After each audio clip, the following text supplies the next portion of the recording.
We're fired up. We had some swears in the pre-show meeting. We had some swears going. We got some new revelations. We got some copyright issues, copyright claim on our last video. Ben, now every time you put a video that you paid for that you were just talking about, it's now flagged on YouTube. It doesn't restrict us, but we can never make any money from it. We can never monetize that video when we use any sort of Game Pass video that you paid for, which kind of sucks.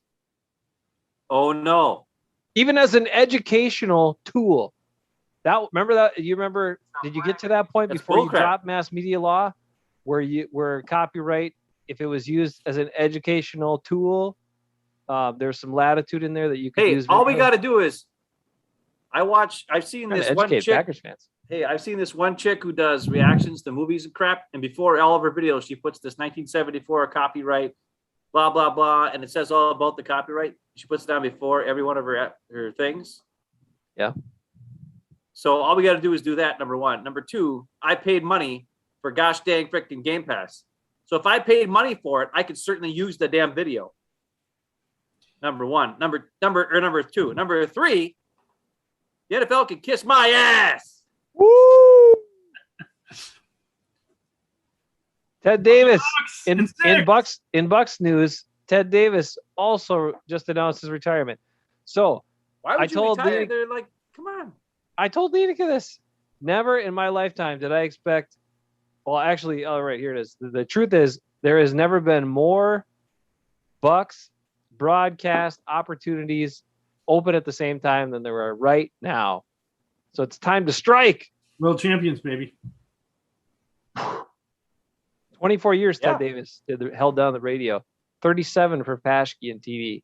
That's crazy. They retired the same year. How sexy does that sound? World champions. Oh my God. They're awesome. And basketball truly is a world sport. One of the few here in the U.S. that's actually world. But they can say that, and it means something. Bruce is here tonight. Bruce, welcome. Bruce is also a foggy geezer. That's why I'm drinking this in honor of Ben and Bruce tonight. I look like a foggy geezer with my white beard. I know. Look at it. Hey, look at this. Can I do a side-by-side with Ben and this? Wait, hold on. Let me look like an old zombie. Is that from Game of Thrones? Is that the dead? What's his name? What do they call it? I think it's similar. I don't know what. I'm not sure where it's from. It might have just been Ben in the morning and they took a snapshot and threw it on a can. That's copyright for you. Get some residuals. Get some funds back, Ben, for using your likeness for marketing purposes by War Pigs, Three Floyds. One other thing. Hold it down. I got one other thing. Let me see if my cord will extend. It's not the Urson bobblehead this time. It's not. That was last week. Although we should always celebrate the Urson bobblehead. Bruce, did you agree that's valuable? No. Absolutely valuable. That's right. Yeah. Instead, Mom turned 69. 69, dudes. Mom is now 69 years old. Great number. Happy birthday to Mom. Mom. Yesterday. Yeah. Happy birthday to Mom. I was going to ask about the fart gun. There's a fart gun. Birthdays deserve a fart gun for sure. Yeah. Kind of been away for a while, hasn't it? Or not? Can't use it all the time. Rick, how you doing? Oh, Rick does agree. It looks kind of like you, Ben. Foggy geezer. You get some money for that. Apparently. Happy birthday, Mom. Once again. Wow. Sarah got paid for her to get a haircut. We gave her a fart gun salute. Happy birthday, Mom. Yeah. All right. Hey, we got a show tonight. We got the final Packers preseason game coming up tomorrow. We have some we want some reactions to some of the things that happened this week from these guys, because I know there'll be reactions, some news. I mean, you already heard the news, but I want the reactions now. And it's not the initial knee-jerk reaction. This is actually, you've had some time to digest these losses, absorb what the loss of Will Redmond will mean. And Devin Funchess, who wasn't going to make the team anyway because Malik Taylor is the man. Malik Taylor better make this team. I got to say it. Oh, my God. Bruce, have you been impressed with Malik Taylor so far? I have been impressed with Malik Taylor, actually. He's played really well. I liked him last year, though. I did. I know he didn't, play a ton, and maybe a lot of people didn't know a whole ton about him, but he's had a great training camp, and he's had a couple of great preseason games. There's no reason why. Personally, I think he's pretty good on special teams, as far as I know as well. So, I mean, that's where everybody makes the team. Obviously, if they're not, in the top 3-4 wide receivers. So, or for that matter, any particular position. So, I think he's going to make it. I mean, unless he really has a bad preseason game on Saturday, but I don't see that happening. So, I mean, it was interesting, right? Because Juwan Winfrey was getting all the hype early on in camp. He'll go to practice squad. Yeah, he'll make it through waivers, and we'll put him on practice squad. Taylor's a young player though. This is only his second year. I didn't realize that. And he's impressive. I liked him too last year. I know Ben and I talked about him quite a bit. He's just solid. Like, there's nothing flashy about him. He's not going to beat you deep too often and all this sort of stuff, but he's reliable. He's got probably one of the best guys at cutting, moving, probably breaking tackles as well, because seems to be the best balance out of any of the receivers they have. Lazard, I'm sorry, I love him, but he falls down a lot on his own. MVS, not the greatest at breaking tackles. Devontae, yeah, he jukes a lot and he can break some tackles, but he spends too much time juking. And Randall Cobb's a little small.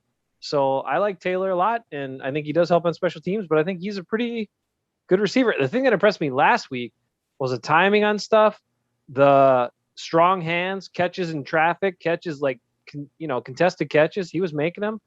I like him a lot. Ben, how do you feel about him? You like him? Yeah. If he would have been in there instead of St. Brown, we probably would have won the NFC Championship game. Oh, wait. Did I say that? Oh, yeah, I did. Oh, wait. St. Brown just got back to practice. Is he? Well, it doesn't matter because he's getting his ass cut. He should be.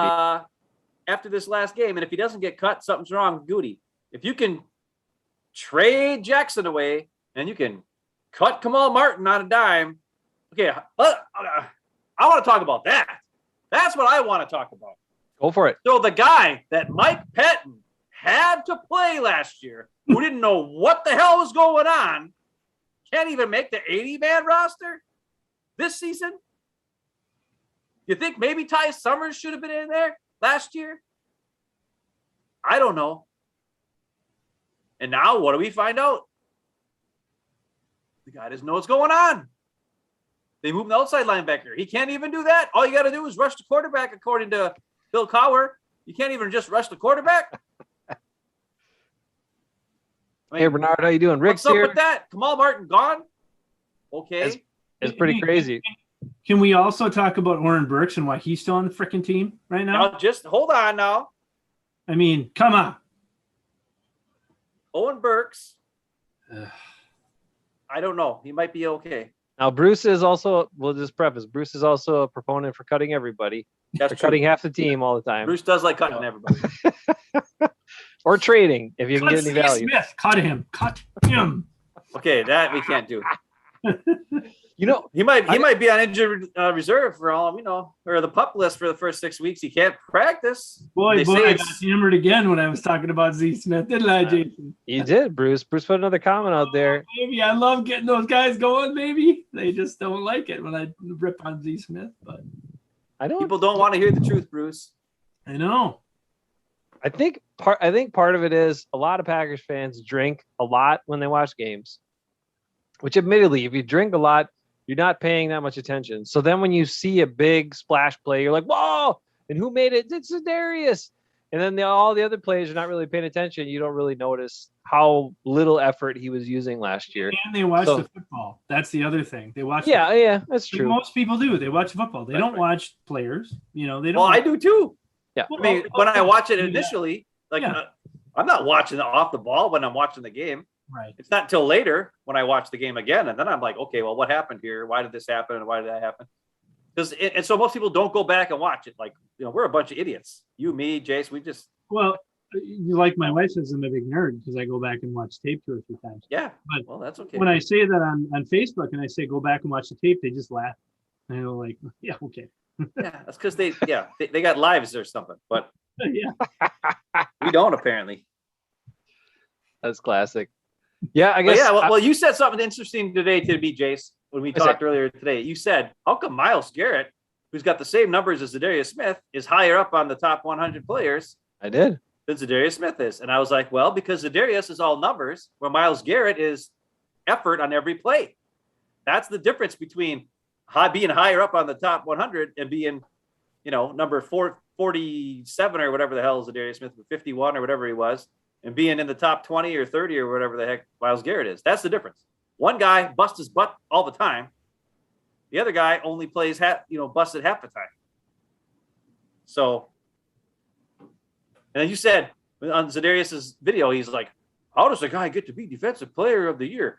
Zadarius should be worrying about what he needs to do on every single play. Don't worry about how you get defensive player of the year, Zadarius. How about we worry about what we're doing on each play? He wants that formula. He's like, I need to know that formula. What's that formula for becoming defensive player of the year? A guy who stood out in preseason to me at outside backer that I think needs a chance. Well, maybe they're using him some inside too, but he's number 50. The guy at Utah State. Tipalai or whatever his name is. Gaeli. But really, we should be better at announcing these guys' names. Bruce knows it. Galea. Galii. It's Tipa Galii. All right. Anyway, the dude's from Utah State. He's looked really good. He's one of the few guys. Oh, isn't Jordan from Utah State? No. Well, maybe. Oh, yeah. Half the team is from either Utah State or TCU, just so you know. I don't know why, but we got 3 defenders from TCU. That dude's flying around, making plays. Yeah, I mean, he's at least doing something at linebacker. I like him. Plus, he does. You'd have to expect he could be a good teamer too, a special team guy. Well, he's fast and he's pretty good off the ball. His problem is he's smaller, so if he gets an offensive lineman gets a hold of him, he's pretty much neutralized. He's same size as Barnes. He's more of a what? He's the same. But he plays outside linebacker. He doesn't play inside linebacker. He's got to get stronger. He's got to get stronger. That's what it is. But the thing I like about him is on third down, he's a good player to put in there, and you don't know if we're going to blitz him or if he's going to stay back in coverage. So I think he could be a really good addition to, that pass rush team because he's fast enough, and we know, hey, this guy might actually be fast enough to cover somebody, unlike Preston Smith, who isn't, and Owen Burks, who isn't. So I'm hoping this guy makes the team and gets some, maybe he's in the dime package as outside linebacker, and then next thing you know, boom, he's not rushing the quarterback. He's back in coverage and making plays. That could be pretty cool. But I saw 50 running around making some plays the other day. He's flashing. I like it. And you need dudes like that on special teams. Can we talk about that too? Let's talk about special teams real quick. Ugh. Or maybe not real quick.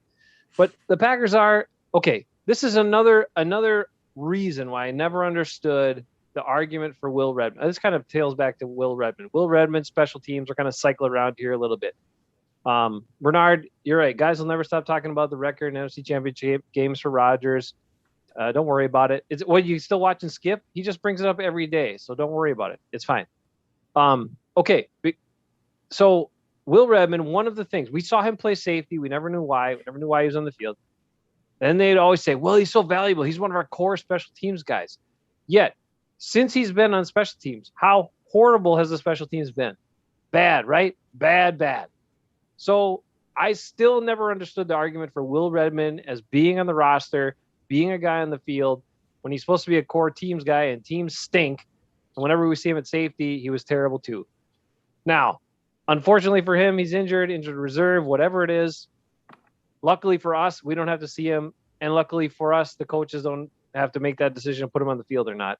Because I just don't he's a really 186-pound safety. So he's not fast enough to play corner. And 186-pound safety who's not good on special teams and not good at safety. I don't get it. Bruce, did you ever see anything from Will Redmond that made you understand why he was on the field? No. Inconsistent tackler, took the wrong angles. Didn't like him at all. I don't know why he was on the field, to be honest with you. Like a puff a lot, 6'3". I don't know what his weight is, but dang, he's impressive and he's young. And I even like Gaines, to be honest with you. Even though Gaines isn't as big, I think he's got some potential, whether he goes on the practice squad or whatever. But yeah, Redmond. I mean, to be honest with you, I think it was a blessing in disguise that he got injured. To be honest with you, because if you wouldn't have, who the heck knows? I mean, and I'm not ripping on LaFleur here, or Barry, but I don't know. We might have kept him on the team, which I think is an idiotic move. So I'm really glad because they don't have to worry about it now. Obviously I like Scott. I like Black. I think those guys have really good potential. And then obviously, Uphoff's got some good potential on special teams. We'll see if Gaines makes it or not. I think he's going to go to practice squad, but that's okay. I'm okay with that because I think he's going to make it through waivers anyway. So yeah, Redmond, go away. I don't want him on the team. Share. I need to share. Okay, sorry. Yeah, Ben and I have talked about that before. Guys like that, they keep making the decision to keep them on the team, and then it's at the expense of these young guys developing, getting better. And you got some guys now. Like before, when you had total trash at safety, okay, maybe a year or two he could have made the team. But now you got guys like Black and Scott that have shown some potential and could develop and get better and be teams guys. So bye-bye Will Redmond. I'm sorry, he shouldn't be on the team anymore. Same thing with Funchess for me. Like, hey, share. Okay. I gave you the share. Relax. Well, then shut up and quit changing the subject when I have video to go with what we're talking about. Will Redmond. Dang. Okay. What kind of a host are you? Don't you know I've got the video of my least favorite Packer ever? The most useless player I've ever seen. Oh, sorry. I thought he was here. Hang on. Okay. Let's watch this play. We all remember this play, don't we? Is this the NFC title game? Yes, it is. Just check. Let's watch. Let's watch this. What in the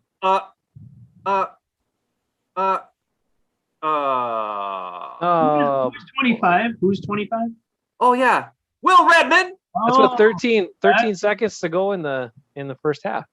Will Redmond. Hold on, I got another video for you. That's even going to make you more sad. For a touchdown, like play after that, pretty much. Yeah. Kevin King wouldn't have had to feel bad about himself if he would have just made Redmond would have just made that pick.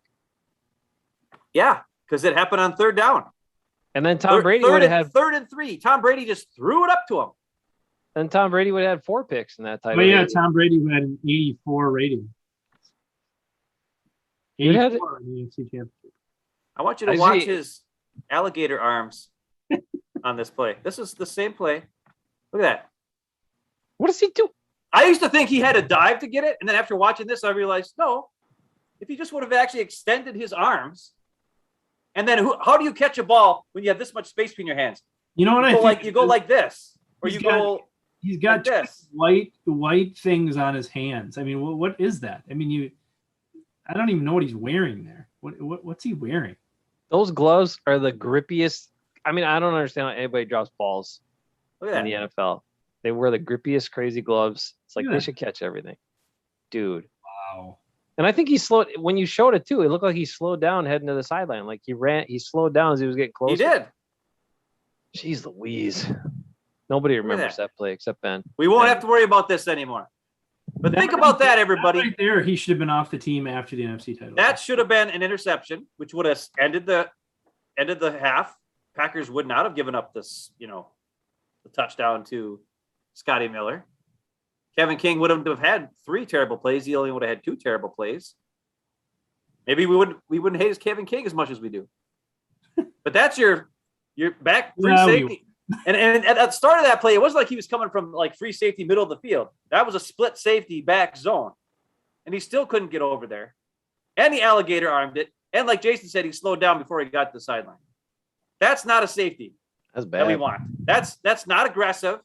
That's one thing. Will Redmond is never an aggressive player. And it's probably because you said he's 186 pounds playing safety. He's afraid to hit somebody.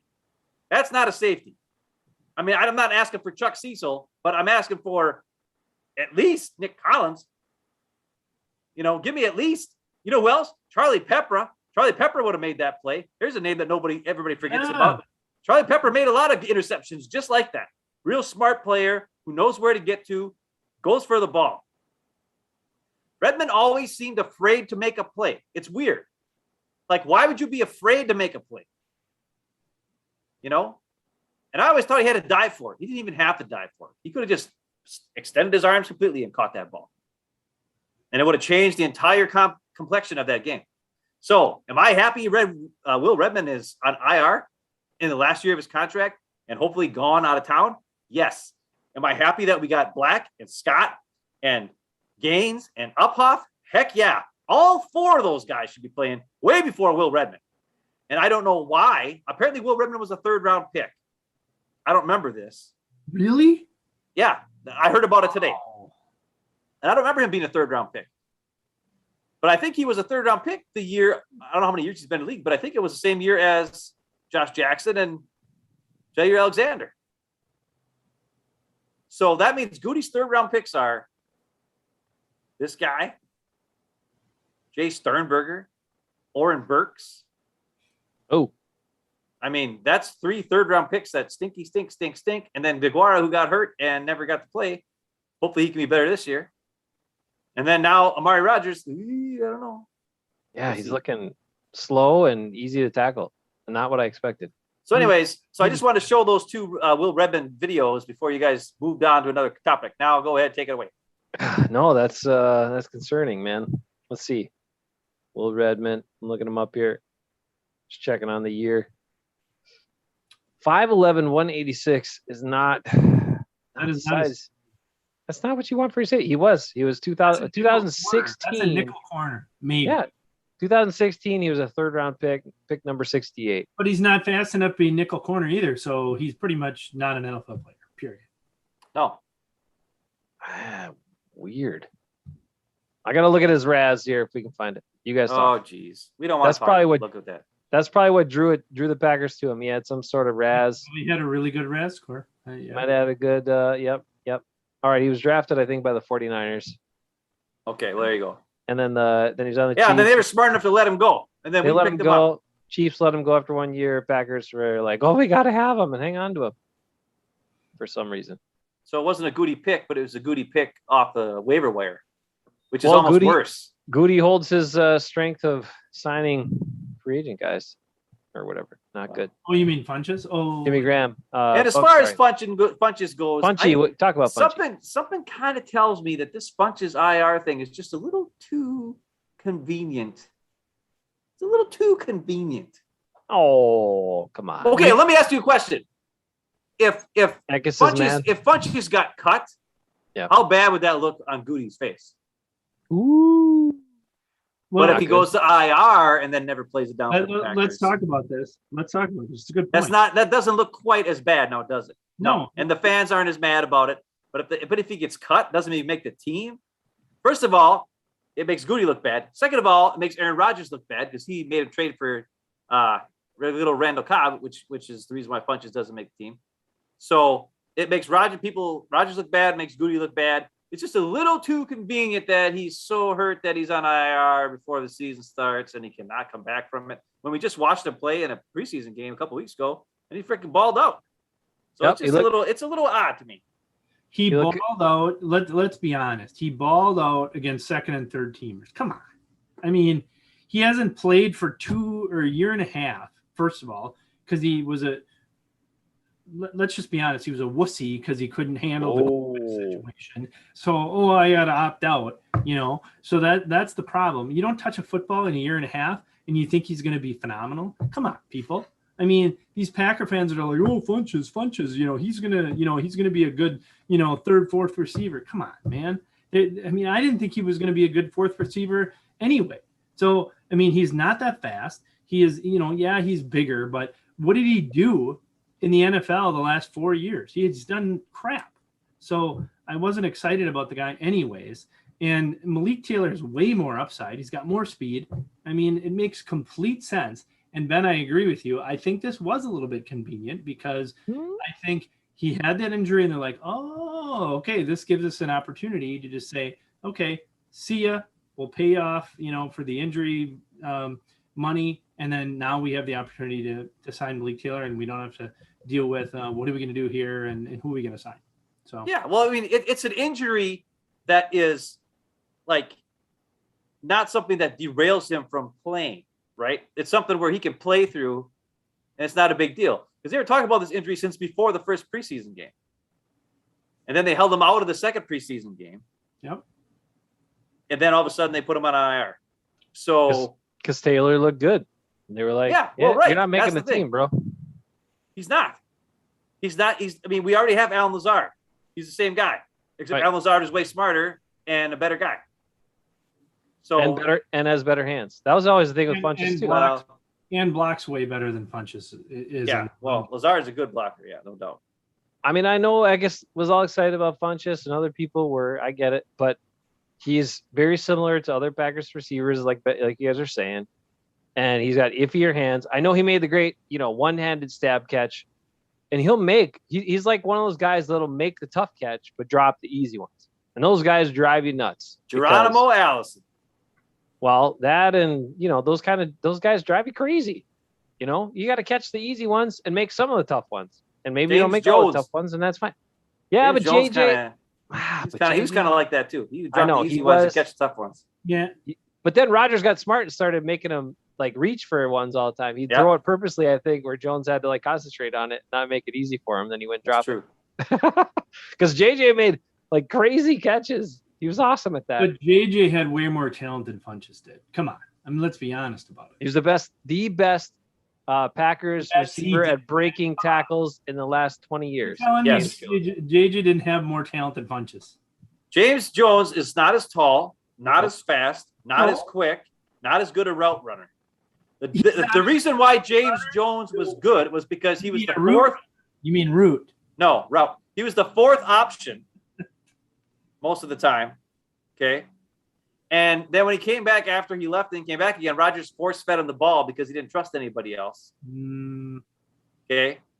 But I'm not saying – so when it comes to talent-wise, no, Funch's talent is way up here and potential. James Jones' talent way down here. But when it comes to a football player, it's a lot like Micah Hyde, right? Micah Hyde, talent level? No. Football player? Yes. James Jones, football player, here. Talent level, here. And that's the difference. That's why there's a guy who's with Dallas right now, Aaron Parker. I love him. I think he's James Jones 2.0. I wanted the Packers to draft him in the 5th, 6th round last season. They did not. And that's fine. Whatever. Malik Taylor is kind of like that, except he's even faster.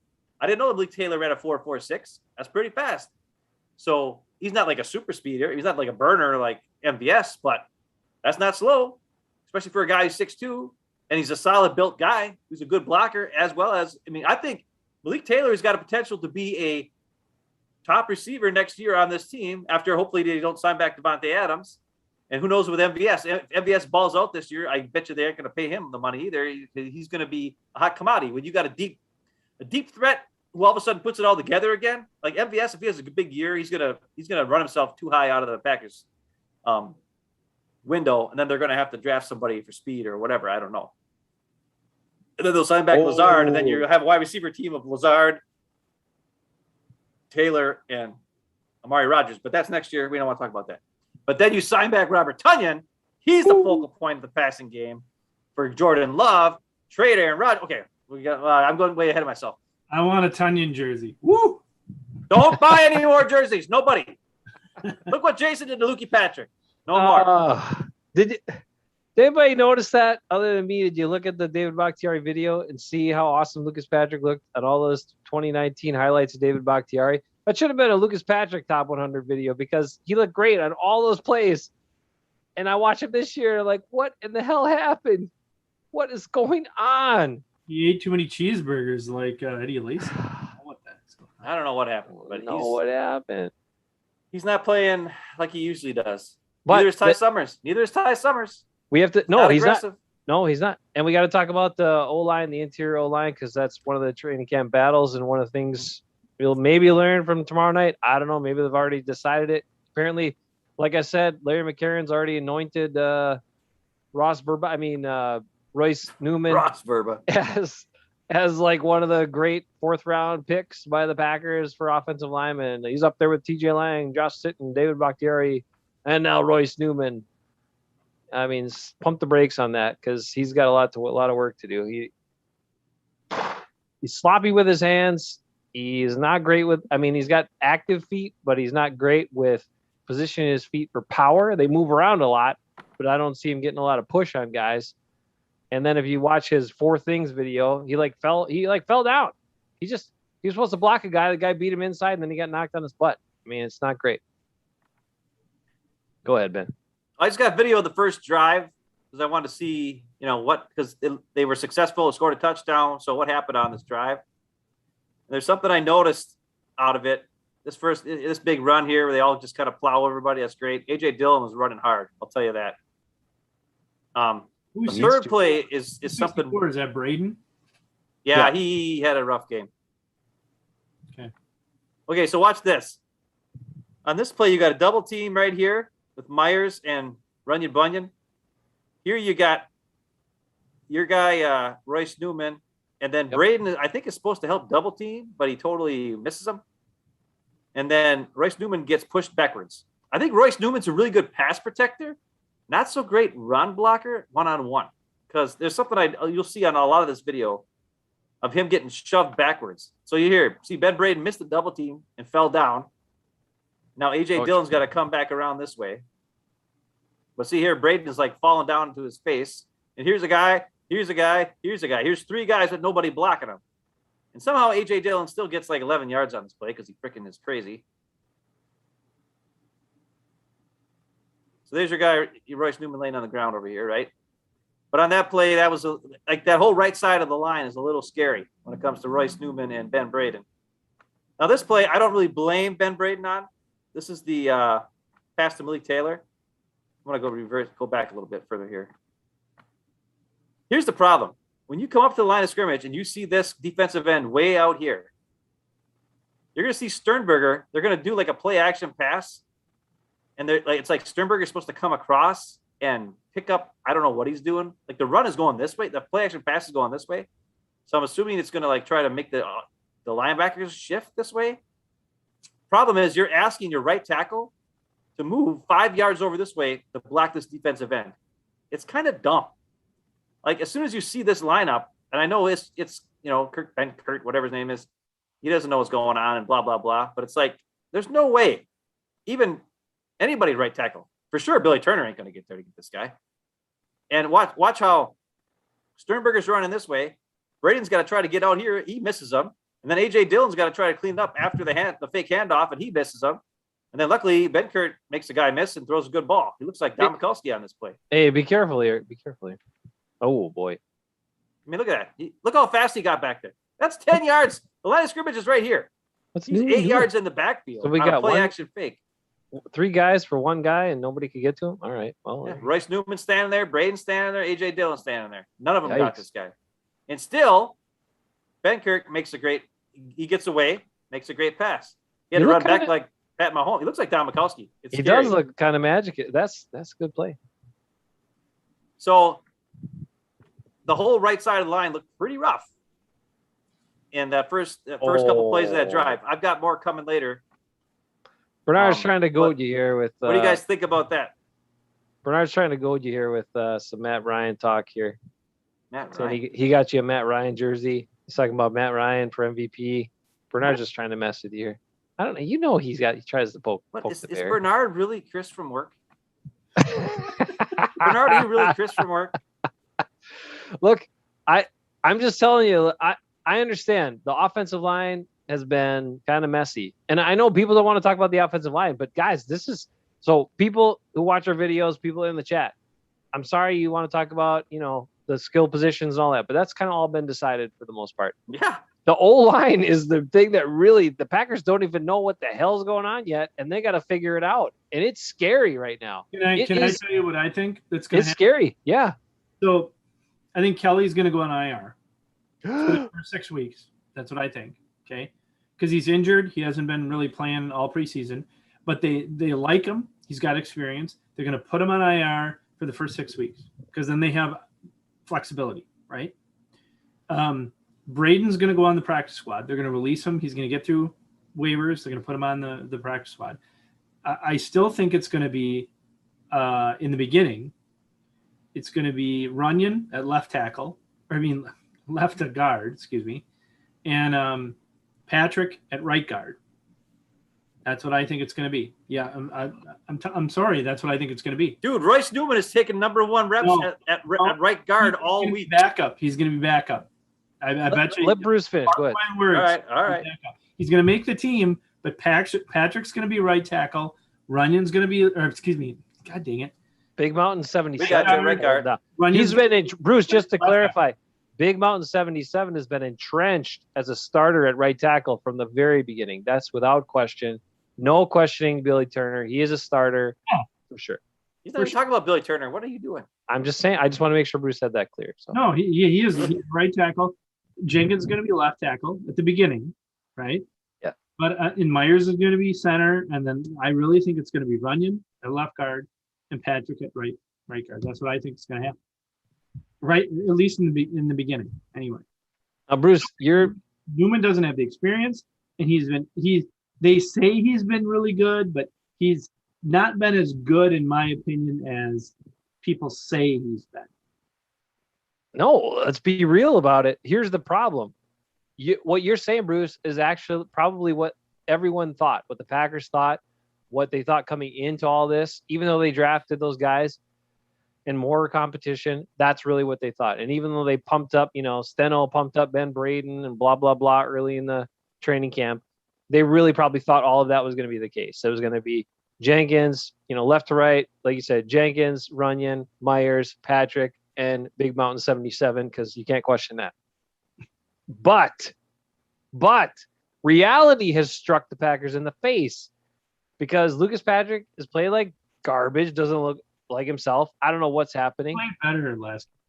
Yeah, but still, He was second team last game. I showed his technique. His technique is way off. I don't know how it got that.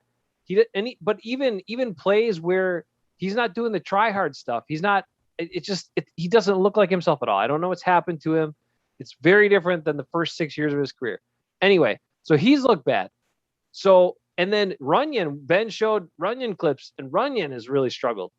And Myers is having problems, but he's got to be the starting center. Yeah, Runyon start this last, even after all those clips I showed, where he got stiff arm, long of the arm of the law, beat. He got beat on a speed play. He got blown up on a play. And he started over Lucas Patrick in that last game. Yep. So then you look at, okay, we got to get this Newman kid in here and see what he's got. So they're putting him in. All right. And he looks iffy too. So you have now, instead of having what you thought you had, you've got a center who's got to start for you, but he's not looking that good either. He's got some issues and doesn't know what's going on yet because him and Rodgers in practice and some other things, he's been screwing stuff up, and Rodgers said something about it yesterday. And then you have these backup guards that are filling in who also don't look good. So you have 4 guys for 2 guard spots who look not good. None of them look good. And then your center's iffy. So this offensive line is going to be really interesting. I don't know. The reason I would say what that Bruce said, the only reason more than anything, it's not going to be about their play.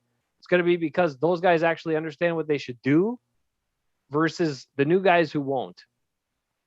So that would be the only reason why Patrick and Runyon get the nod, because Rodgers is going to be quarterback. And if Rodgers is quarterback and you don't know what the hell you're doing, he's not going to be happy with you. So I'll just show you a couple more Royce Newman. Like what I was saying, Royce Newman at guard, it scares me. And I'll tell you why. He gets pushed backwards all the time. Yep. On one-on-one blocks. He seems to be doing pass protection on every play. Look at here. Everybody else is kind of, here's Braden, even Runyon Bunyan's kind of help sticking with this guy. Myers is to the second level over here. This is a tight end who's kind of getting overpowered. He's like the 4th tight end. He got cut the other day anyway, so it doesn't matter. But here, look at Newman. The line of scrimmage was here. He's pushed back 5 yards already. A.J. Dillon just got the ball. I mean, what the crap? This is a starting guard? No, guard's got to be tough and knock guys over. It's like he's pass protecting and getting blown up. But still, A.J. Dillon sneaks through here and gets a whole bunch of yards because he's running like a madman. Look at that. Look at that. I'll tell you this much. A.J. Dillon is going to be something else this year if he gets any type of crease. Now, here's another one. Look at that. This is Newman right here. First play. Everybody else, move forward, move forward, move forward. Braden is moving to the next level. Who's this? Our guy, Royce Newman, on a one-on-one, getting stiff arm to the shoulder and pushed backwards. Another running play. Yikes. Now look. Braden, I don't know what he's doing. If he's supposed to help double team or what. He doesn't go with anybody. Now you got open guy, open. This guy, I guess hopefully Myers will get to him. and Runyon Bunyan here. Still, A.J. Dillon gets yards on this play. Even though, look, line of scrimmage was here. Royce Newman is 3 yards in the backfield again. This tight end who's coming around is 4 yards in the backfield. But somehow, A.J. Dillon gets through the mess, makes a nice quick cut. This tight end doesn't block anybody. Runyon Bunyan is losing it here. Myers missed his guy up here. The only guy is Braden actually got to his corner or wherever this is in the second level. Nobody else has got a, well, Yash Nyman over here. He's doing pretty good. But A.J. Dillon still gets 4 or 5 yards. Blocking was terrible. Guys missed blocks everywhere on that running play. But it didn't matter because A.J. Dillon ran hard. But you play against number one, not against the Jets. You play against a good defensive line. That could be scary. Hey, Blaz is here. Blaz, how you doing? From Greece. Hello. Blaz is in Greece. He's not from Greece. He must be on holiday in Greece. Wow, nice. Ooh. We're Blaz, we're talking about the scariness of the Packers offensive line. It look scary. I mean, clearly if Bakhtiari comes back, Jenkins can slide in, Myers gets some experience under his belt, and then right guard, something happens. And then Billy Turner, I'm still scared for Billy Turner. I don't even know. I mean, I don't know what's happening. Bruce, it's messy. This O-line, which they said was such a strength, right? And they talked about bringing more competition and look at all the strength. This offensive line is going to be so hard. They thought it was going to be hard to decide who to cut. Right now, it's hard to decide who to start. It's bad. Well, I mean, ultimately, that's why I go with Runyon and Patrick, because they have the experience, to be honest with you. And like Ben showed, Newman can hold the point of attack, first of all. And then Braden, come on, let's be honest. I mean, I don't see anything from Braden that I'm excited about. Again, could he be better next year? Possibly, but he's a practice squad guy, in my opinion. Maybe Newman makes the team because he has a little bit of possibilities, but I still think Runyon and Patrick make sense. That's just my opinion. And why wouldn't you go that route, at least right now, anyway? Right. Well, I think the other thing is Newman. I said this when they drafted him, and when they said they were going to move him to guard, he looks like a tackle. He plays like a tackle. Remember when he stepped on Ben Kirk's foot twice in a row and they fell over and blah blah blah? Right. That's because his first move, his instinct is to backpedal, right? The biggest thing they said about him on his college tape was that he gets off the ball super fast, and that helps him win when he's playing on the edge. Okay, but when you're playing on the inside, you get off the ball super fast. You're getting pushed back. Your first move is backwards, and then the guy is pushing you backwards. And then you step on the quarterback's foot. I mean, come on. They seem to have this thing where we're going to draft tackles and move them to guard. Draft tackle and move them to guard. Draft tackle and move them to guard. I don't know. Yeah. Was Josh sitting a tackle? Because his body looked like a guard to me, and he was okay. TJ Lang he looked like he might have been a tackle at one point. He was in college, yeah. Yeah. But I mean, I think they just keep wanting to move these guys, like even Runyon Bunyan, who we've seen, okay, maybe he's not as good as we thought. I think Royce Newman would be a really good tackle if just the way he blocks. I mean, I got more to show you. There's a play here. Maybe it's going back to 2019. Maybe the answer is the versatile Billy Turner going back to right guard and Royce Newman out at right tackle. I don't think that's a good idea. No. This is the screen pass, and I want you to watch how terrible this is in the open field blocking. This looks like Josh sitting all over again. Oh. Okay, so you look here, we got the big bunch, right? They're letting him go. It's not a big deal, right? Royce Newman's letting him go. Runyon Bunyan and Royce Newman are supposed to get out. Their job is to block this guy here, and I think one more guy who comes. Either it's this guy or it's somebody else, right? There's only 2 guys here for them to block. And if they would get their blocks, this would be it'd probably be a touchdown. Okay?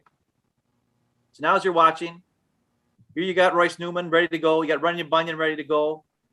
A.J. Dillon catching kind of a crappy pass, but I mean, he had, Brent Kirk had a guy right in his face right away because they didn't block him for very long. That guy's going. Okay, now, here's just the get problem. Somebody. Runyon Bunyan is already overextended too far over this way. The guard or this defensive back is already running forward. And look at here's the other thing that's really weird about this. Royce Newman is looking at this guy, right? Even if he just gets this guy, A.J. Dillon is able to cut it to the inside, right? and maybe get some more yards.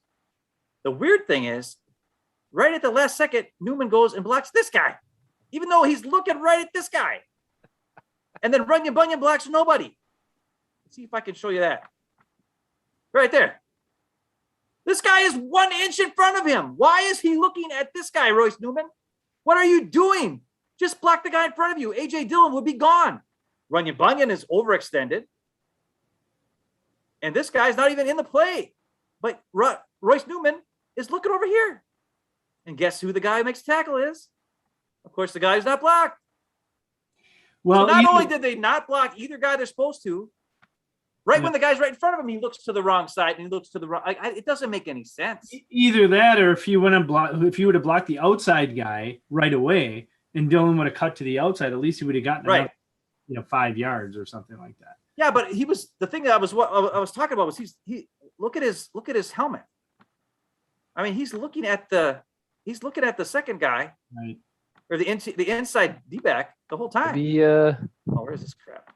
Maybe he watched a lot of Favre tape and he's trying to like throw him off with his eye discipline, like really make you think he's going to block you. And then he could go right there. And then Runyon Bunyan could actually move forward and get somebody over here. Look, right. You guys cut to the inside. Yeah. Right. I got to tell you, most of the time on screen passes in the NFL, guys don't block anybody. It's just, I understand. I know that these guys out in space don't know what the hell. They don't know how to do it because you either attack the guy. This is the one. Watch Royce Newman on this play. It's freaking ridiculous. This is the one Larry Carrot showed right after he tried to pump up Royce Newman. I know. He's pathetic. It's also Myers too. Oh yeah. There's Royce Newman laying on the ground. Go back and watch how he gets there. Actually, Braden's not bad in this play. No, Braden is good on this one. He seals the edge. But Braden is a guard. He's a guard playing tackle. Yeah, Royce Newman's already laying on the ground right here. Or he's on his way to the. He let his guy go inside, and then he falls on his butt. Look it up. He's taking a dump. And Myers is stuck trying to get both of these two guys. And luckily, Kylan Hill's just really fast, apparently. And Braden seals the edge, and whoever this is here seals his edge, gets his guy for long enough to make a play. Oh, who's that guy? Oh, yeah, Malik Taylor. So you got Braden and Taylor making the outside plays, and Kylan Hill making a run to the outside. And that's how they scored. They scored because of their skill players. Okay? A.J. Dillon kept the drive going because he ran hard. Kylan Hill got to the outside because Malik Taylor held his guy, did a good block, and Braden did a good job on pushing forward and making a good play. But that's how they did it. The problem is still the interior of this offensive line, and these are the guys. So some combination is going to start here, and it's going to be a problem. And we already know without Bakhtiari, if you watch the NFC Championship game, our tackles are rough. Yep. So the offensive line could be the downfall. Like, I don't even know if they make the playoffs if they can't get this fixed. All right, Rick's got another good point. He brings this up, but he's been talked about this before. Another case of having a bunch of guys with potential and versatility. But he says, how much longer does Braden need to develop? Is it helpful to have 4 or 5 guys who can play everywhere but not very well? And the answer is clearly no, because they talk about this versatility and they like to have that cross-train guys and all this. It's helpful for getting your roster, right? It's helpful for making roster decisions if you can keep one less offensive lineman because guys can play tackle or guard or play multiple spots. That's great, okay? I understand the benefit. But if they're not very good at it, does it really help your team? And the other part to that is the Packers have undervalued the center position forever and ever and ever. And now they went and drafted this kid in the second round. They're like, we'll just plug him in. But so far, it's not so great. It's scary, man. And you got your Hall of Fame, longtime starter quarterback back who likes to change stuff, who likes to take advantage of mashups, what he sees. If these guys are not on the same page as him, it's going to be messy. And then they play like this. Ooh, it could be really rough. Okay. What's Cam Jordan going to do? Do you think he's going to want to line up inside sometimes to go against he's watching some of this tape, right? They play the Saints week 1. He's going to be like, ooh, 70's in there? I want 70. Or, ooh, who's that guy? I want him. Give me a matchup in the guard center hole here. Give me the A gap. I'm going to blast that A gap. This is our only hope, is after this next game, whatever happens, whoever plays best, whatever the decision is, for the 2 weeks after that, they decide after this game, these are the guys starting. This is the position you're starting at. Let's practice with this unit and these guys with these plays. Know what your job is. Know when you have to double team. Try to, help Myers figure out. And I think Rodgers, that's another thing with Rodgers there. He should be able to help be like, hey, we got a double team here now, Myers. The mic is here. Double team this tackle, blah, blah, all this kind of stuff, and get it to them so they know what's going on with some kind of secret code so the defense can't figure it out. But either way, that's our only hope. They stick with it. Decide who it is. And then for 2 weeks, you practice with those guys. And those 5 guys that are going to start week 1 and get them ready as a unit. And then maybe we can see something. But the thing where they keep switching guys, this guy, you got Runyon Bunyan playing left guard. You got Royce Newman playing right guard. Then you put Lukey Patrick at center for a while. Then you got Lukey Patrick at right guard. Then now, apparently in practice the last couple of days, they had Lucas Patrick at left guard and Royce Newman starting at right guard with the first team, with Myers at center. So you're putting Royce Newman in a spot and you're putting Lukey Patrick in his weakest spot, which is left guard. His strongest spot is right guard. Why? Put Lukey Patrick, your veteran, who's a good player, at his best position. And then figure out what to do at left guard. And then if you have a weak spot at left guard, okay, use the center to help out, right? You double team, help out that left guard. And then you let Lukey Patrick take his guy. And if he gets beat, he gets beat. But at least he's smart enough and savvy enough as a veteran to hold up, and at least he'll be good on running plays and that kind of stuff. And then on passing plays, okay, you know what? Keep Kyle and Hill in there. Have him help Lukey Patrick out. I don't know. You can do that. You don't have to just leave your 5 guys there to pass protect like they did in the NFC Championship game with the freaking empty backfield all the time, which was stupid.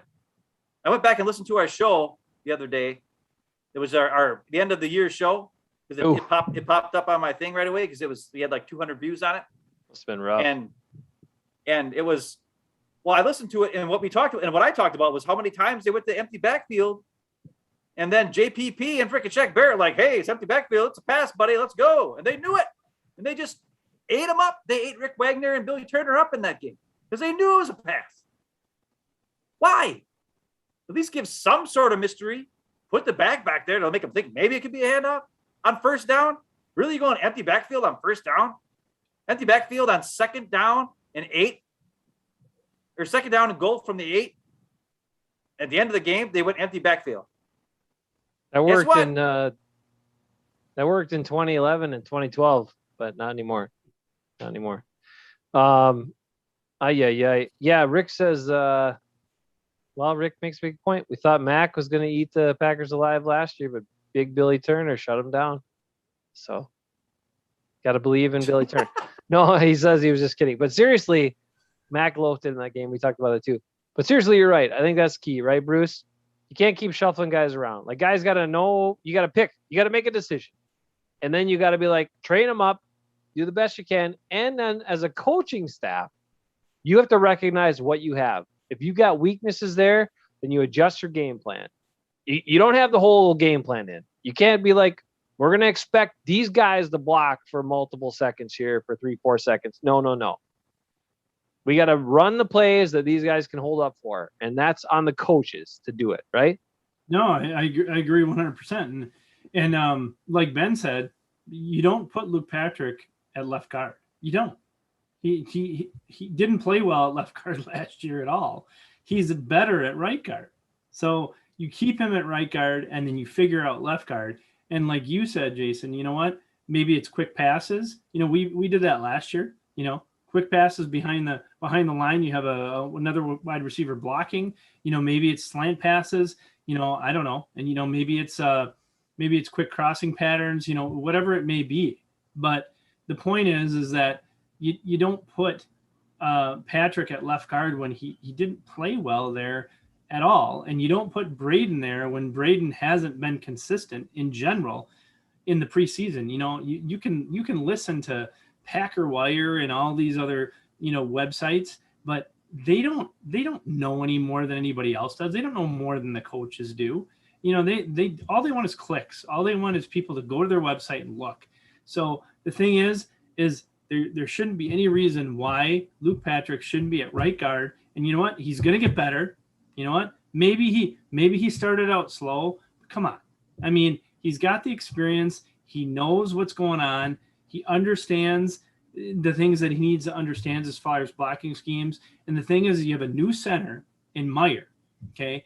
You got to have somebody with experience next to him. You have to. And then Runyon, again, has the most experience at left guard. I'm not saying okay, maybe I'm wrong and Runyon won't be the left guard, but I really think he did enough last year and has enough experience that he will be the left guard. And I just don't see anybody else being, left guard at this point. Now, granted, when Bakhtiari comes back, obviously Jenkins goes to left guard, right? And Bakhtiari goes to left tackle. And then from there, all bets are off. I mean, who the heck knows? Maybe Runyon's playing so well that he moves over to right guard. I don't know. And who the heck knows? But the point is, right now, your best offensive line, in my opinion, from what I have seen in the preseason games, I haven't seen practice, and experience, would be Jenkins, Runyon, Meyer, Patrick, and God forbid, Billy Turner at right tackle. All right, we're going to wrap this up. Then we got some comments on the defense here from Balaz we'll get to. I think you're right, Bruce, but you know what's going to happen? Is it going to blow all this conversation out of the water, or we just wasted our breath and our time? This Bakhtiari is going to be back week 1. Jenkins is going to slide inside, and then they'll figure out what they're doing at right guard. And Myers will have people to help him out because that's what he needs. Like you're absolutely right on that. Regardless of what you're doing week 1, you got to have somebody next to Myers who's played in an NFL game and played on this team and knows what the heck is going on. See, that's the thing. I think that they've made a mistake from the very beginning. I think they should have kept Jenkins where he's at left guard, and not tried to move everybody around and blah, blah, blah. And then just put somebody at left tackle, whoever it is. And then, you know who else you do? You go and put Big Dog right next to him on passing plays. And so you only got 4 guys out in a route after that. But you know what? You got a double team over on the left side on Aaron Rodgers' blind side. And it helps you out. And I know Bruce is giving me a stink face. But listen, if you do it that way, you got solid Jenkins, you got solid Lukey Patrick, and then you got the rookie in the middle, and those guys together will be good protection up the middle. The only weakness is Billy Turner, but Aaron Rodgers, he's right-handed. You can see that crap coming at him. The backside is what I'm scared about. And if you have a tight end help, or even Tunyon, have him chip and then move out. Or whatever, or have the back come and chip and move out. Yeah, I get what you're saying, but you put your best lineman at left tackle, and that's Jenkins. I'm sorry. I mean, well, we talked about it, though. He's good enough to play any line, lineman at this point in time. Who else are you going to put there? I mean, it makes sense, but I understand what you're saying. I do. I get it. Because could you go that route? Well, you could. You could do that. And to be honest with you, it might make the left side stronger than what it is now, because who the heck knows if Runyon's going to be good enough, or Patrick, whoever you put there, in particular. And obviously Meyer's inexperienced. So I totally understand what you're saying, but I get why they put Jenkins at left tackle, because he can play anywhere and he's your best lineman. I mean, let's be honest, without Bakhtiari, he's your best lineman. There's no doubt about it. And he might even be your best lineman anyway. He might even be better than Bach. Sorry, but he might. I think Jenkins was overinflated last year, but that's fine. There's plenty of plays he didn't look so great on, but he is good. I'm going to say this right now. I think he's the best lineman the Packers have right now. Wow, bold. He's the best. Bold takes on this. Write it down. We all know what the real answer was, because they knew Bakhtiari wasn't going to be back, and that was to tell Mercedes Lewis to gain a little weight and stick him in at left tackle. That's what they should have done. That's what they all say. Hey, that should have been the plan from the start. That's what Wes Hodkiewicz always says. He's so good. He's like another tackle out there. Mercedes, you're playing left tackle until Bakhtiari He's like another tackle out there. That's what they say. Yeah, I get it. And I do. I totally understand what you're saying. I do. I get it. I'm joking, Bruce. He's not another tackle out there. God dang it. I'm joking around, Bruce. Don't you know me enough yet? He's totally not. All right, we got to get off the O-line because we can only go. I mean, we can talk about O-line. That's the biggest problem, though, guys. Although Balazs brings up another issue. He's concerned about corners and pass rushers. What do we think about the corners and pass rushers? He says King, and Rick says King and Stokes, not a good combination. What have we seen from – we haven't seen Kevin King yet, but he said some nice things in his press conference. But Eric Stokes, I mean – yeah, I know he broke up the one pass, but he got beat so bad other times. And the quarterback on that play looked and threw way late for him to break that pass up. So I wasn't all that impressed by his one pass breakup on third down or whatever it was. I don't know. I haven't seen a lot from him. I'm not impressed. Bruce? Eric Stokes? From what I've seen, and again, he's young. Okay. Yep. Got good speed, which is great. He kind of reminds me a little bit of Sam Shields in the way that he's got the speed, but he doesn't flip his hips very well, in my opinion. No, it's not just your opinion. Everybody in the NFL draft said that as well. You know, that's why he wasn't supposed to be until picked. Well, he didn't run the agility drills at his pro day. He only ran his sprint and ran a 4.2 whatever, a 4.29 or whatever it was, and then they were like, "Ooh, his relative athletic score is so great," except he had zero agilities. He didn't have the cone drill or the other one to base it on. Well, we know Goody tends to overreact in the draft. Yep. You know, like I mean, speed. So I think he did it again. Now, I did mention, and I admit, I did mention that they might go that route and draft Eric Stokes, but I said that because. Not that I necessarily thought Stokes was the best option, but I thought Goot might go corner because, you know, he's Goot, you know. And also because he decided to sign Kevin King right away. Well that's the other thing. Before the draft. Right. And pay him $5 million or whatever the heck it was. Yeah. It's so Kevin King is making more than Aaron Jones is making this year, just so everybody knows. Yeah. Oh. Are we better at corner? No. I mean, do we hope that Stokes can get better? Yes, because anything's better than Kevin King. I mean, or Kenny King, right? Kenny King, yeah. Anything's better than Kenny King, you know. Do I hope Kenny King all of a sudden gets a fire lit under his butt and he's, you know, amazing and doesn't get injured? Yeah, of course. You know, because if he can help us win a Super Bowl, wonderful. But I don't see that happening. And Stokes, I just pray and cross my fingers that he can get it, but I just don't know if that's going to happen. Matt LaFleur always talks about Kevin King, saying, I mean, he's out there, he's healthy, he's one of the best. He feels like he's so good. That's such bull. LaFleur always comes out and to bat for Kenny King. I don't know why he does it. I don't know why. Let's see. Rick about the Stokes pick says it reminds him of an Al Davis pick. And I would agree with that. Darius Hayward Bay. Name insert fast guy here. First round Raiders pick from Al Davis. I mean, what was his RAS score? What was Stokes' RAS score? It was high. Good. It was high.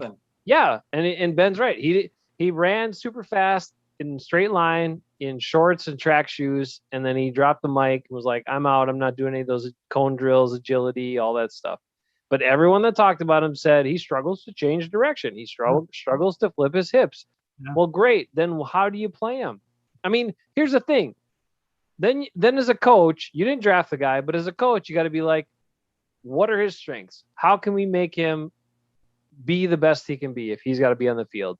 And if that's what's happening, then you let him play the way he can play best. And if it means not changing direction, maybe it just means he's in a zone.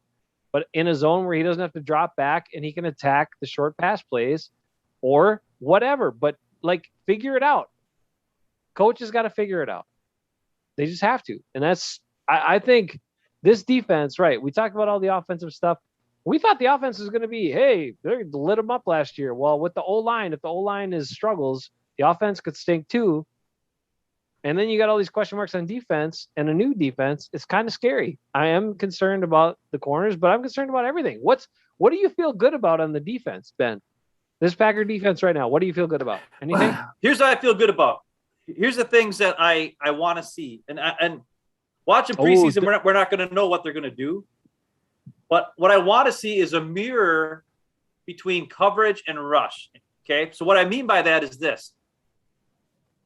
If they're going to play an aggressive pass rush, okay, or aggressive, defensive line, then you need to play with a shorter zone, closer to the line of scrimmage with your secondary, with one deep safety in case something crazy happens and he's back there to help out. Okay. And then that way, the defenders, your corners, your inside linebacker, your slot defenders can slow down the receivers. They got a 5-yard chuck rule. They can touch them within 5 yards. And with that, you slow it down. You're covered for a little bit. It gives your pass rush a chance to get there. Okay. Or the other option is you play a zone, you play back a little bit, and instead of doing like just everybody rush, blah, blah, blah, like the one-on-one rushes like they've been doing, which takes a little longer to get there. They do more stunts and blitzes, which is faster pressure at one point. So like you put the pressure on the offensive line at one point to try to get to the quarterback quick. And then when he makes a mistake or he tries to throw it, then you've got guys playing zone and their eyes are on the quarterback. They can break up the pass on the ball.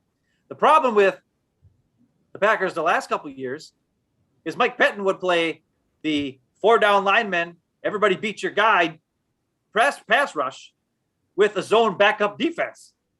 So your quarterback's not getting pressured to have fast enough, and your receivers aren't getting chucked at the line of scrimmage, and they're open. So the quarterback's got easy passes the whole game. I mean, Drew Brees killed us. Why? Because it's easy passes the whole game. They just stand back and watch. And the other problem is a lot of our coverage linebackers aren't very good at reading when the ball's coming, and they don't break on the ball. The only guy who did was Ty Summers, and he didn't do it in the preseason, the first game or the second game. And he didn't even look that good. So that scares me. So that's what I want to see. And we're not going to see it in this game because the defense is not going to show us their hands. But if they can somehow do that, mirror it, if you have a pressure package with your front seven, okay, with blitzes and stuff, then play a back zone. The quarterback will throw you stuff, and your secondary will have your eyes on the ball, able to make a play. And then when you do the other option, where you just have your 4 guys and they beat their guy, then you got to chuck them. Okay, you might get beat deep on a couple plays. That might happen. Who cares? You slow down the receivers, you mess up the pass play on offense. The whole offensive play can be messed up, which slows the quarterback's reads down and gives your defensive lineman a chance to get there and sack the quarterback. But you can't do the other way around like Pettin's been doing. So that's what I want to see. I want to see Joe Barry mirror his pass rush with his secondary and do the right thing. Now, when it comes to stopping the run, I think they're doing pretty halfway decent so far with Hafeman. And when you get Kenny Clark back in there, right, we could have I think Heflin's going to make the team. I think my guy Lancaster's going to be out. I hate to say it, but I think Hafeman is a sizable guy who hustles and makes plays. Kiki is really good at reading the quarterback and knowing when the ball goes. I want to see him in the game more, especially against the run. The only problem is Tyler Lancaster's one good thing he was good at was taking on double teams so that other guys can make plays. And Chris Barnes showed me something so far in the preseason. He had a couple plays where he's clean and he gets to the backfield and he's gotten a couple like hits on running backs and stuff in the backfield, which is kind of cool to see a guy actually, when he is a clean and not getting blocked, to get in there. And he lost a little bit of weight this year. I think Chris Barnes is playing pretty good when he's in there in this preseason. So when it comes to stopping the run, I think by losing Lancaster, it's going to hurt a little bit. And I think fans are not going to realize that, hey, maybe he was better than we thought he was against the run. But I think Hafeman is a better overall player. I think he can play the run pretty good, and then also probably hold up in like a little bit more of a pass rush because he's got a little bit more athleticism than Tyler Lancaster has. But that's all I'm saying. We got to see what the scheme is and then use these guys to do the scheme. And that's something that I want to see. And I think they can do. I think they got the talent. They got ball skills. I mean, Kavian Ento's got ball skills. Let's hope he makes a team. We know that we've watched Vernon Scott and Black and Gaines all break on the ball. So something's happening in that secondary. They're able to break on the ball and make plays. So as long as that pass rush can get there, I think that's going to be a big thing. They have to figure out how they want to play it. I think on the outside, they should play tight. I think Stokes should be playing man coverage tight. Just slow him down a little bit because he's got enough speed that if he gets beat, he can get back there and make a play. And he might get beat a couple times. Who cares? It happens. Yep, I agree. I think that's the key, right? The one thing I think none of us that we all don't want to see is soft coverage by the corners and secondary, and then just letting guys catch the ball in front of you and then get first downs, because then the pass rush doesn't even get a chance. So that's the change. To your point, Ben, I like Hafeman too. I think Bruce, I don't know if he's really flashed. He's done some good stuff. I think he's making the team. I think Lancaster is out. He's got more upside. He's a young guy.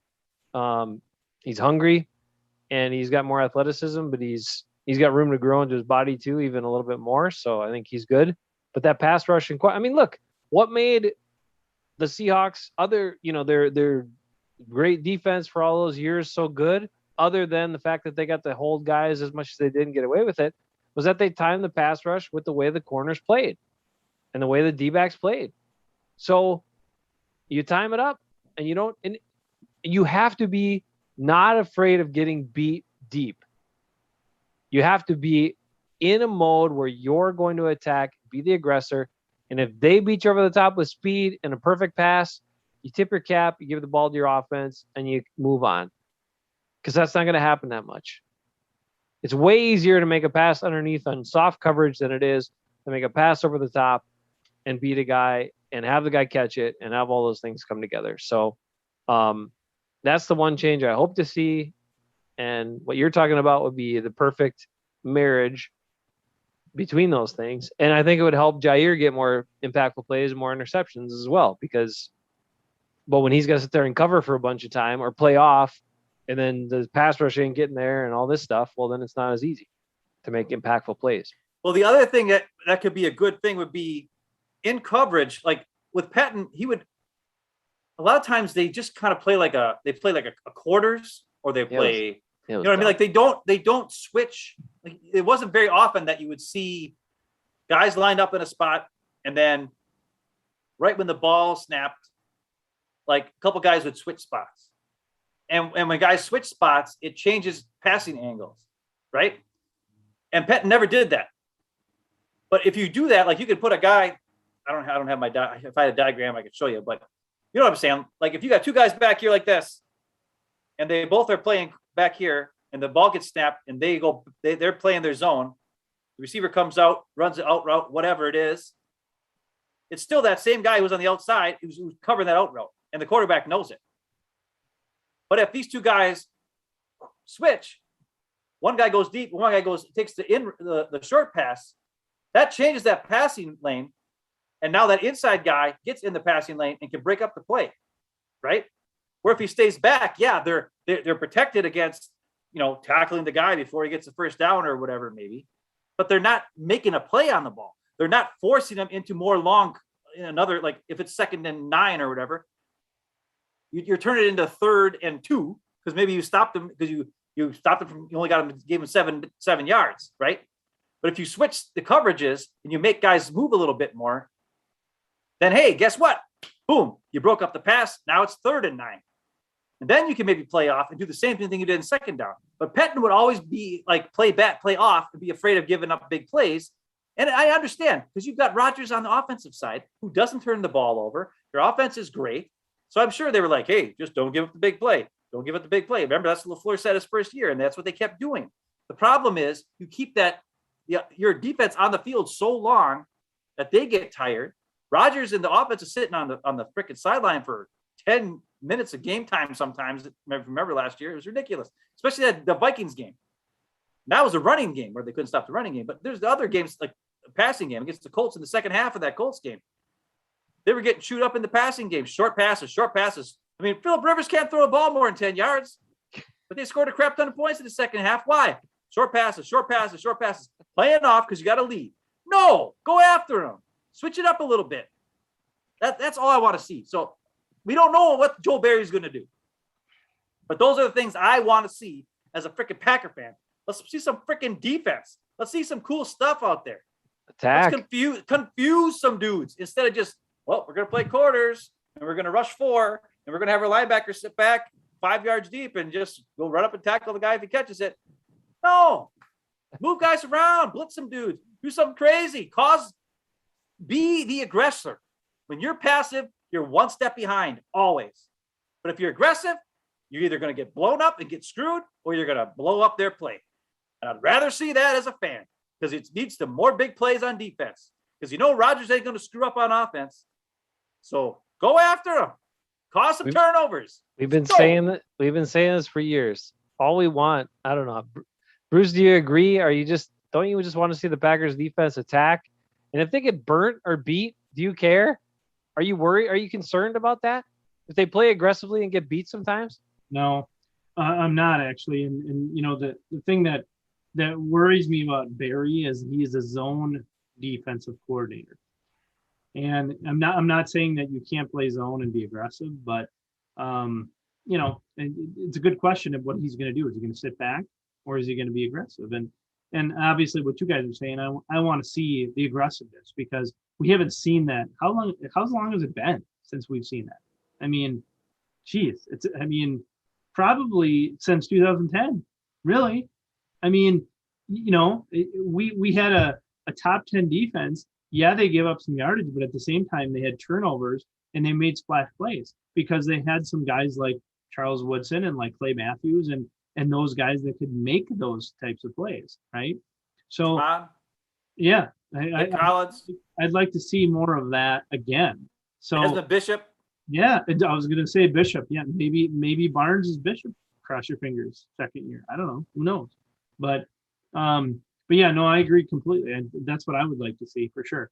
And I don't know. I mean, I think we have the safeties to do it. I think we have, at least one corner to do it. Whether we have the other side, I don't know. It's a good question.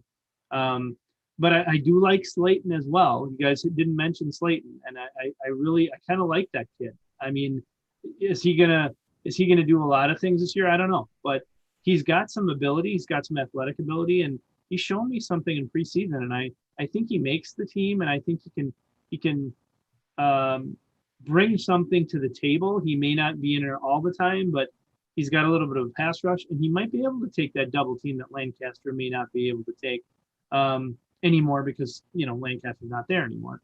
And I agree with you on. It's what's his name? Heflin. Heflin, that's what it is. Yep.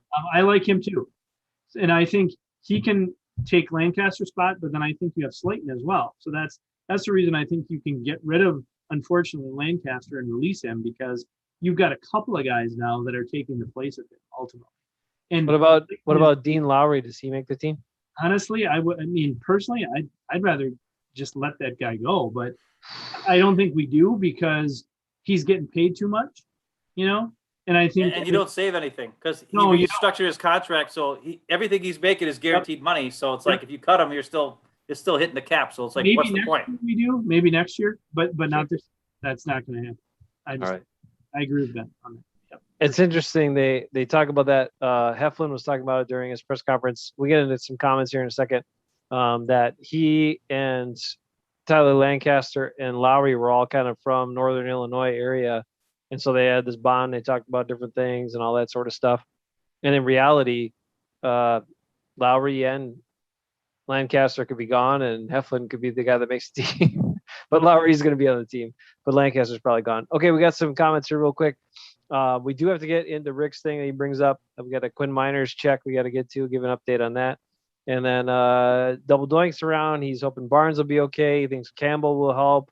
He's got to, and maybe that's part of it. The Packers are holding all these cards right now. None of these guys have played, so maybe they'll look really good coming out. And then, he brings up the Martin pick being cut. We talked about that already too.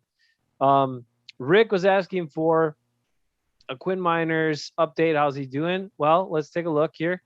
I could first of all, one of the key points about Quinn Miners is how's he looking? So let's take a look at that real quick and see how Quinn's looking. He's looking pretty good in Broncos camp. He's quickly become a fan favorite, which he would have been in freaking Packers camp too in Green Bay. He would have been a fan favorite if they would have just drafted him. And right now he is currently listed as backup center and backup right guard on the depth chart. So he's backing up 2 positions, which would lead you to believe he's definitely going to make the team. And he's doing okay over there. He's definitely, he never played center before. So if they're working him in as backup there, he's got some work to do, some polish, but he's a strong kid. He's only 22 years old and he's funny as heck. And you can market the heck out of that dude on your team. So just even from the business aspect, I think he makes sense to have, but I think he's a good road grader football player too. And an interior line guy that could be awesome. I really wish the Packers would have drafted him. I really do. But that didn't happen. They had many chances to. I know. And they screwed up. He would have been a hit. And now look at the mess that the interior of the Packers line is. No. Well, the thing about Miners is he's a wrecking crew, right? Yeah. Like he might not even do the right thing all the time, but he always gets on a guy.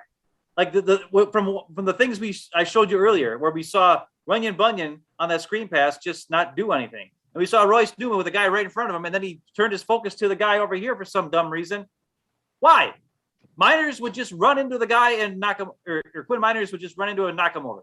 Like, no matter what. He's like, this guy's in front of me. Fine, I'll plow him over. You know what? I'll plow them both over. He might plow them both. Who knows? And he might be doing the wrong thing, but he'd mess some stuff up, especially in the running game. He might have some issues in the passing game, but as far as a run blocker, he'd get in there and he'd knock some dudes over. And that, as you know, that's what I want to see. I like the running game. But hey, whatever. We'll see what happens.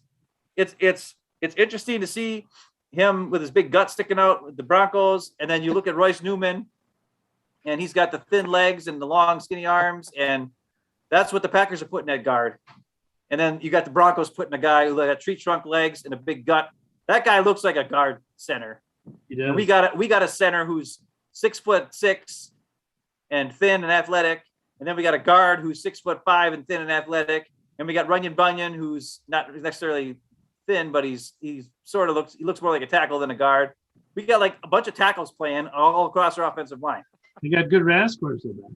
Yeah, well, Myers has got a good gut score. I'll take the gut score over the RAS score. I mean, especially in the turmoil the Packers are going through with all the crazy stuff with Rodgers, you needed somebody to put fans' attention on. Just even from that aspect, drafting him would have made sense. Plus, now you got all these issues with your interior offensive lineman. He could have helped out. I would have loved him to be a Packer. Wisconsin guy, grew up here. Come on. Why don't the teams from Wisconsin just draft Wisconsin guys that are awesome? I don't know, but they should have done it. Hey, we got a big announcement. Big announcement. It's worth this. Big Play Slay is new to the channel and just subbed. Says just subbed, found more Packers content creators. Hey, welcome, Big Play Slay. Glad to have you, sir or ma'am. Either way, we just do weird stuff. We don't know. We talk a lot tonight. We're talking a lot of old line, but that's what's going on. It's Packer opinions. We ramble on and on and on. If you want a short, quick take about news and information, we are not your source. We are in depth. Blah blah blah blah blah blah blah blah blah. We get down in the weeds with you. But we're fun most of the time. Try to be. Unless Jason gets grumpy, which happens. That's why we got to bring Bruce on. We got to bring Rick on. Eckes, he'll cheer you up. Nick Owens, he'll just say nothing, but at least he's on. And there you go. And then what's the secret weapon? Who are we trying to get for next week? We got to see if he'll come on. The all Viking right. fan, Mo. Ooh. It's time for a Viking. Okay, because we finished the preseason tomorrow, and then the rosters will be made. Then we got this lag before we get to the first game because Labor Day is so late. 17-game season. So I said to Ben, I was like, let's get Viking Mo in here. We can get an update on the Vikings, the biggest competitors in the division, we believe, unless you really believe in Red Rocket, and he's going to take the Bears somewhere, or Justin Fields is the answer. Who knows? And Khalil Mack won't loaf it against Billy Turner again. But I think all those things will still happen. So I think the Vikings are the biggest threat. And on top of that, we got to I want to get some Viking Mo updates. I also we have to show Viking Mo the trophy he won from HFF, Hafeman Fantasy Football League last year. He did beat me in the championship game, so he won the trophy. He hasn't received it yet, but he gets to see it next week on the show if he comes on. And then he'll have to figure out arrangements to pick it up from Ben. Side note, since we bring up fantasy football, Are you? I'm keeping it. I don't care if it's got his name on it. I'm keeping it. Your consolation trophy is better anyway, but that's It is cool. They're better. We'll both show that very next week, cool too. trophies. Next Either week, way, those we will show my consolation trophy next week. And So we'll even show though there's most no trophies. preseason game to talk about, and it's a Yep. whole other week before the game starts, we'll have some dumb stuff to do, and we'll That's right. fart jokes and other crap. So yeah. Fart joke. I'm there. Anyway, besides that, we're talking fantasy football. Here's what it is. Ben and I talked about this. Ekis brought it up. All right. We're going to start another fantasy football league with you guys. So if you're interested, you need to email us at hafemanbros@gmail.com. Email hafemanbros@gmail.com if you're interested in being in the Hafeman Bros Fantasy Football League, which we can come on here on our Friday night shows and talk trash to each other and update everybody and do all that stuff by starting a new fantasy football league. We have HFF, which has gone on 22 years now. We can start a new Hafeman Bros League with people that aren't in HFF. Bruce, are you in? In HFF or in something else? We don't have room for you in HFF because we had people complain that we're already at max limit on teams. But would you be up for it? You want to think about it. Take a week. Yeah, I probably would be up for it. All right. It's $100 buy-in for Bruce. Everybody else is free. Just for Bruce. Everybody else is free. I'm not interested. No, I'm kidding. No, we're not doing money. Are you kidding? It's I a can't free lose any league. more money. I already lose enough money. It's a free league. We're just gonna have fun. Ben's drafting Justin Jefferson in the first round to make up for all his bad talk. Oh, okay, all right. But anyway, so we'd like. He's gonna show his true colors pretty soon, and then we'll know I was right all along. He's gonna instantly stink after a good rookie year. Okay, Sure. fair enough. So that's the plan. If nobody emails us, we won't do the league. That's fine. Or it'll just be Ekis in his 17th fantasy football league. Bruce, me, and Ben. It'll be a 4-person league, and we'll just do it like that. But anyway, if you'd like to get in the league, email us. I'll put it in the chat too. hafenbros@gmail.com. Let us know if you're interested, and we'll send you the deets to get it set up because we don't have your info. We don't want you to put it online. We'll just let you be anonymous if you like. So Hey, anyway, just so everybody knows, if I'm in the league, you're guaranteed to not be in last place. I'll take that off. Trust me. it does some crazy stuff, no doubt. And Ben will have more to complain about if he loses another fantasy league than just one. So it's good. All right. That's all I got for you tonight. Is there anything else we missed other than Packers, 12 o'clock tomorrow, Buffalo Bills? We can see our good friend Micah Hyde tomorrow, possibly. 12 o'clock. 12 o'clock? Holy man. It's a nooner tomorrow. I'm going to be working at the radio station till 1 o'clock, so I won't get to see it till after that. I'll probably miss Micah Hyde. God, I'll miss him again. I got to work till 2. I'll have to just watch it later. Love Micah Hyde. That's the other thing. Big Play Slate. We love Micah Hyde in the show. If you don't know who Micah Hyde is, hopefully you do. But if you don't, you should love him too. Go check him out. Bruce, before we go, Bruce's final note. Bruce, who are your players to watch? You get up to 3 players to name. Who are your players to watch tomorrow? Malik Taylor is one. He's going to make the team. And then I'm going to say Mr.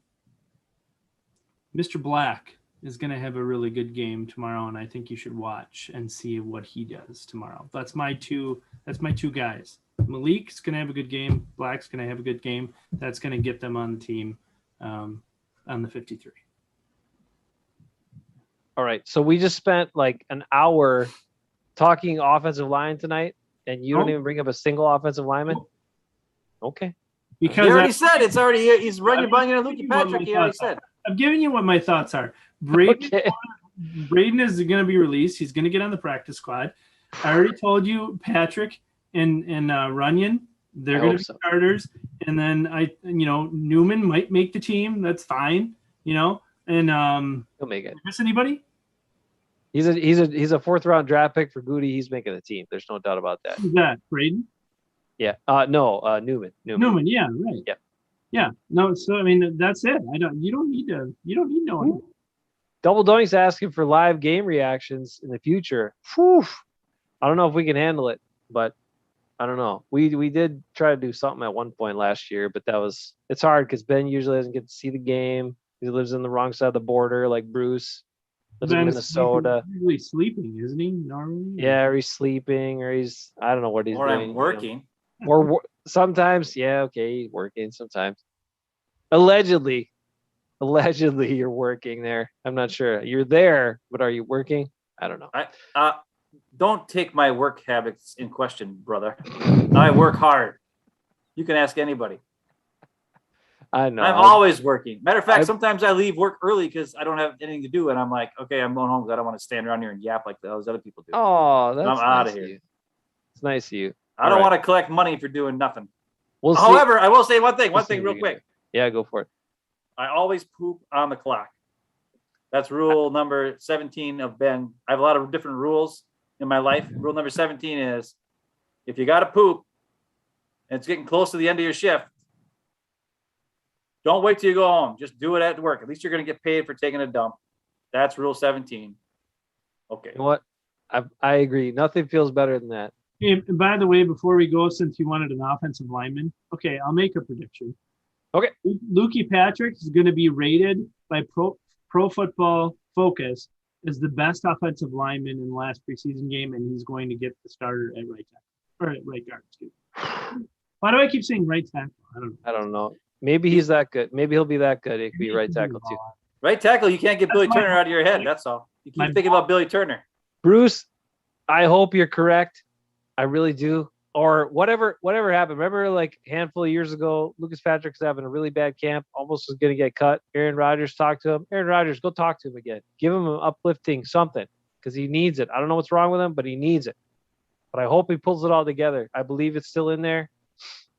He's my guy for a reason because he's a try-hard guy and he works his butt off, and he's pretty darn good when he does all those things. I don't know what's going on with him right now. So I hope it. Number 62. Number 1. Hey, Balaz is saying, he says, look out for Cabianento. Cabianento could be good. We need him. I agree. No, that's the guy who reminds me of Sam Shields. Who's going to make special teams better? You're right. Of course, he was a wide receiver turn corner, just like that. Who makes special teams better? I don't know. Because I went back and I watched the game again, and the first tackle of the game was Kamal Martin on the first kickoff of the game, and he got cut. So, I don't know. Now we don't have anybody to tackle on special teams? Uphoff's gonna make the team. Okay. All right. I like Uphoff a lot, but I really like in his games. His interview, I don't know if you have a chance to go back and watch it. He just has got like a charisma about him. He's just a cool, awesome dude. It's like, and sometimes you kind of get like, you just want to root for those guys. Mm-hmm. It's almost like when you like vote, right? You don't really vote for, sometimes I don't vote for like, issues and crap because everybody's got their own dumb crap, and like maybe I align with some of their things, but not all of them. But like if you can get behind somebody's personality and the way they carry themselves or whatever, that's kind of like how I would vote a lot of the times, which is probably not the smartest way to do it. But if you can find a guy, like I just think that in his games, same thing with Jack Heflin with his interview, those guys are just awesome guys. They're both really cool dudes that I hope they both make the team and become contributors, because I think they don't take plays off. Either one of them. They're always going full throttle. And that's what I want to see. I don't care about guys like, big money guys if they're not going full throttle all the time. And we know these guys that are undrafted guys, they'll go full throttle. And that's something the Packers usually do, is when they get an undrafted guy, he's usually pretty dang good. When you go from Alan Lazard to, half the guy, Chris Barnes, all these guys that are undrafted guys, even Tyler Lancaster. As much as, he might not be with the team anymore, for a good couple of years there, he works hard. He's awesome. And those are the kind of guys I like. Lukey Patrick, undrafted guy, work hard. So those are guys I want to see make the team and make some plays. So Ennis Gaines, I really like him. Really like Cabianento. Those are two guys I really, really like. Robert Tunyon, obviously, undrafted. Think of all these guys we have that are like, just awesome dudes, and they're undrafted dudes. Yep. Well, I'm looking forward to seeing how this offensive line shakes out. I hope Lukey bounces back tomorrow. It was awesome. Hope Rodgers gives him a pep talk.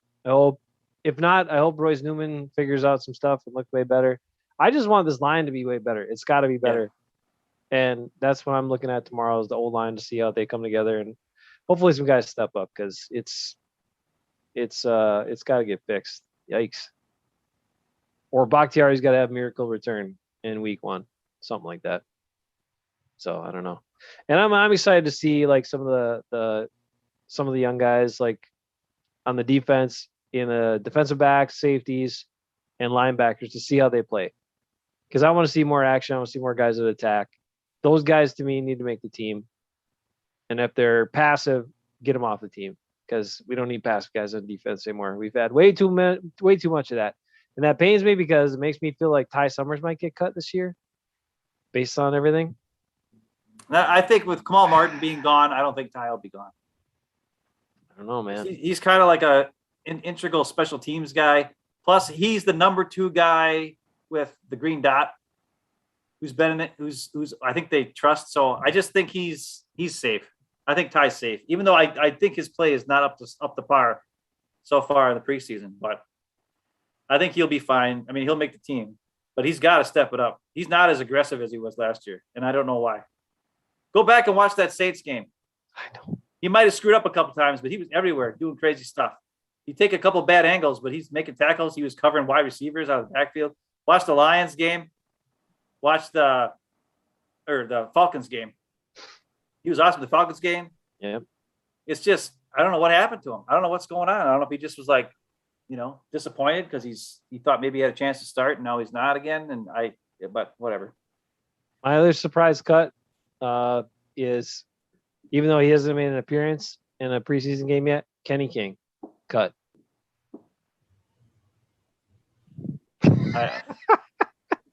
It's not happening. It's not happening. He's back. He's gonna be a starter. It's just why would you do that? Kenny King, big play say. Hey, big play Slay. Just so you know, we know his name is Kevin King. Jason always calls him Kenny King because I didn't start it. It was like Daryl Kenny Albert. No, it was Daryl Johnston. Daryl Johnston kept calling him Kenny King in one of the games he called, and ever since then, you call him Kenny King every freaking time. Yeah, but there were multiple broadcasters that did it. There was 3 different guys did it. I don't know why. Anyway, we all have our names. Summers was hard to watch last week. Maybe a solid leader, but not good enough. I don't know. He's got to pick it up. They just all got to pick it up. Our guys got to pick it up.